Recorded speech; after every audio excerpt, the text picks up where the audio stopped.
Okay, so now we're ready to start adding proper real content. To make that a bit easier, the first thing I would do is just to hide the 6 column grid that we set up. Just doesn't get in the way just at this point. We don't really need it at this stage. So press U on your keyboard to select the rectangle tool, and we'll click and drag out a grey box. Now it's by default going to remember the last sentence we had, so we'll fill it with that same grey that we used. Now you'll see here it hasn't quite snapped exactly where I want. That's fine. Press Ctrl T on your keyboard or Command T on a Mac, and that'll open your free transform options, and you can click and drag the edges out to either the artboard bounds or to a margin or to wherever you want it to go. Alright, I'm going to press Ctrl H or Command H on a Mac to hide those guides. This grey box, really for wireframing purposes, indicates a visual placeholder. It'll either be an image or a video or something to that effect. The next step is to press T on your keyboard, select the type tool, and we'll click and drag out a text box. This is just going to be filled with some form of placeholder text for now. I know from using Photoshop a bit more today, it's kept the text color to white. That's why you don't actually see it. So put whatever text you want on there, as descriptive as you can if you know what the text is going to be. Sure enough, I'm just showing there in the characters panel that the text is white. Okay, you can select all the text obviously by clicking and dragging, but if you go to the layers panel and double click on the T icon of that text layer, it selects all the text within it. Then we can pick color, go into our color picker and choose black. This time I am going to click and drag across where it says heading. Want to start thinking about the hierarchy of our text a little, so visually differentiating our headings and subheadings. Okay, I've just changed the scale of the heading text up quite a bit. Now selecting the subheading text, I'll click these double T icons down here to make it all uppercase, and we'll maybe try semi-bold. Depending on what font you have, you may not have the option of going semi-bold or not. I'm using Source Sans Pro at the minute. I'll put a link in that below. And just refine the size a little. Doesn't look too bad, but I'm not happy with the line spacing or leading. So again, just double click on the T icon of the layer to select all the text, and now just upping that leading value a little. That looks a bit better. Bit more space and doesn't kind of bleed together. The center of the G's there aren't really overhanging anything, so it looks a little better. I've just selected the move tool and clicked and dragged it into place. Now, to make sure that it's kind of aligned as well as possible, what I'll tend to do is hide the rectangle that we drew in the background and toggle the 6 column grid on and off, and then you can use it and the 12 column guide there to look at it, analyze it, make sure is that aligned correctly. Seems fine for now, and we'll just make it do for now. How's about that? So next thing again, we'll select the type tool, T on your keyboard, click and drag out a text box. This time I'm going to change it to regular. Okay, this is just going to be standard body text. Alright, again, if you know what this text is going to be, I recommend you drop it in. If you don't, anything that is going to help your user when it comes to testing this is more than enough. I tend to drop in if I don't know what the text is, something along the lines of body text goes here, or something along those lines. It's just an indication for now, but if you know what that text is, by all means put it in. So with that text there, I'll select the move tool, drag that up into position, and do you know what, I think there's a little too much there. So I've pressed T on the keyboard again, clicked inside that text anywhere, that opens up the text dialog that we can kind of shrink down that text box.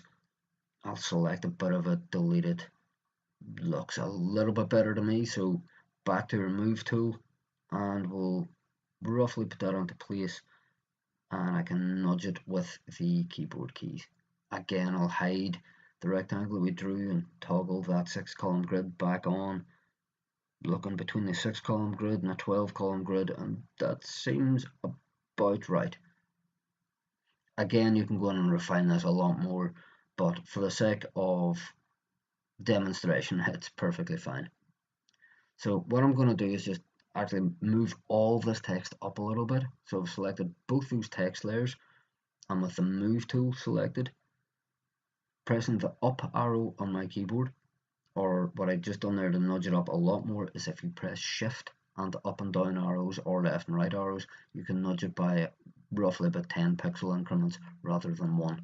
Okay, so use the arrows to nudge it about, and shift and the arrows in your keyboard to nudge it greater distances at a time.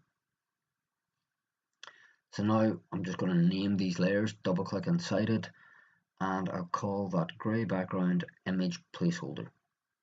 Okay, the heading text, yep, just toggling the visibility to make sure that's it. We will call heading text, and the body text layer, absolutely, let's call it body text, and we'll do it in a really weird way for some bizarre reason. Body text, there we go. So again, it's just thinking about our naming structure, and we want to make sure now that this visually matches this structure in our layers panel. What I mean, we've got body text first, then the heading text, then the image placeholder. That's not how it looks visually in our design, where we have the heading text above the body text, and then both bits of text are above the image placeholder background. So I want to match that now in my layers panel. So to do that, I'll click and drag that down until you see those two double lines and let go. So now that matches. Heading text is above the body text, and they're both above the image placeholder. Exactly what we have here. Okay, that's just a really good process to get into, really good habit. So now it's a case of just selecting all three of these layers, and we'll press Ctrl G or Command G to create a group. Double click on the group 1 name, and we will call this feature image.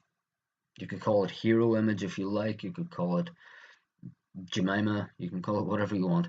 Hero image tends to be a fairly industry standard name now. Feature image will work just as well. Okay, so the next thing, I'm going to press U on the keyboard again, and I'm going to click and drag out another box. This time I want it to be a square, so I'm going to hold down shift on my keyboard while I click and drag it out. That constrains it to a square, and it still snaps to your guides, so excellent stuff. Back to the move tool, and I can nudge it up a little using the up arrow on my keyboard. That'll do for now. Back to the text tool, click and drag out the text box, and I'm intending this just hypothetically to be a product of some sort. So I'll go into my characters panel here.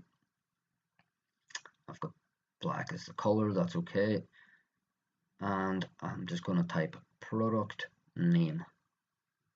Again, if you know what the product name is or the title of this actual image, if there's going to be text below it, put the real text in if you can.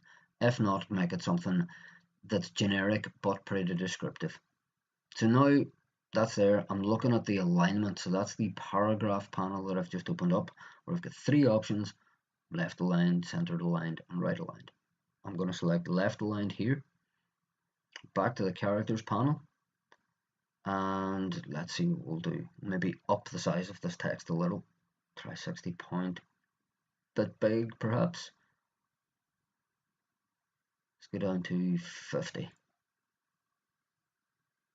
Yeah, that'll probably do. Yep, back to the move tool, and again using the arrow keys on my keyboard, nudge that up a few spots. That'll do for now. Okay, so just now and again you'll see me doing that, pressing Ctrl H to hide those guides now and again. So with the product name layer selected, I've just pressed Ctrl J or Command J on a Mac to duplicate it. With the move tool selected, nudging it down into place. Now I'm going to double click on the T icon of that layer to select all the text, and I'm going to replace it with product description text. Again, fairly generic placeholder for now, you get the idea. That can be whatever text you want it to be. And I think what we'll do is we'll, again, considering our hierarchy, we'll change the visual appearance of some of these. Title's pretty important, so let's make that semi-bold. And let's hide our guides, Control or Command H. Yeah, doesn't look too bad. And let's add a price. So product description text, I've just highlighted that layer. Press Control J or Command J again to duplicate it. With the move tool selected, nudge it down a little. Double click the T icon of that layer, and we'll stick in a price in it. Let's go $40.95. Good a price as any, except for a beer or a bag of chips. Okay, let's up the size of that a little. Using our character panel again, we'll make it semi-bold. Select the move tool and nudge it up a few spaces. Yeah, for now that'll do. Got a bit of hierarchy there with the product names, kind of important, the price is too. So yeah, that'll do for now, I think. So now let's name those layers again. So the grey box, double click on that, and we shall call it product 1 image. Product name, could keep that as it is, but just for consistency, let's call it product 1 name. The product description, we'll double click on that, and we will call it product 1 description. And the price we will call extortionate. Let's stick in product 1 price. Okay, so again, just getting into that habit of naming all our layers, and now we've got to put them in the right order so that it matches visually our design. So we've got the image first, then we've got the product name, then we have product description, then we have the price. So the layer structure now matches visually what's in our design. So select all those layers. Again, we'll press Control G or Command G on a Mac to group them and rename that layer group product 1. Okay, and I'm going to click and drag that down below the feature image. Again, because that then matches our visual design. Our layer structure is always matching the visual design from top to bottom. Okay, so now all we need to do is, I'm going to duplicate that. So with product 1 layer group selected, press Control J or Command J on your keyboard to duplicate it, and click and drag it out into place. Okay, so now what we'll do is we will rename this group product 2. Okay, and we need to obviously rename everything inside this. So product 1 image will change to product 2 image, product 1 name change to product 2 name, and so on and so forth until we've got all the text layers and everything else within that layer group renamed accurately. Okay, we'll collapse that down, click and drag it below product 1, and I'll press Control and click product 1 layer group as well to select them both. And with the move tool selected, what we're going to do is just nudge those down a little. I've just decided maybe we'll add like a section header in here as well, an additional piece of text, just to help divide things up and a bit of additional navigation for the user. So click and drag out a text box, and we'll write product range, and let's style it a little. We'll double click on the T icon there, open up our paragraphs panel, we'll click center aligned, then the character panel, we'll go down and select regular, maybe try all uppercase, and perhaps there's something we should do with the size here. Let's reduce it down to 50, and with the move tool selected, we will use the arrow keys on the keyboard to nudge that down into place. And we can use our guides, Control H to show them again, and that needs shunted a little to the left. So the move tool selected and the left arrow key on my keyboard, that's what I've done. Control H to hide it, those guides, hide the guides I mean, not hide it. Selected all those product related layers, press Ctrl G or Command G to create a group, renamed it product range, and for consistency, let's click on our text layer there and press Ctrl G or Command G again to create another group, just so that every layer has its own group and everything's subdivided up nicely. And we'll call this section header text. Okay, and that looks about right. That's it. That's your wireframe created with everything named, a good solid layer structure, and ready to go.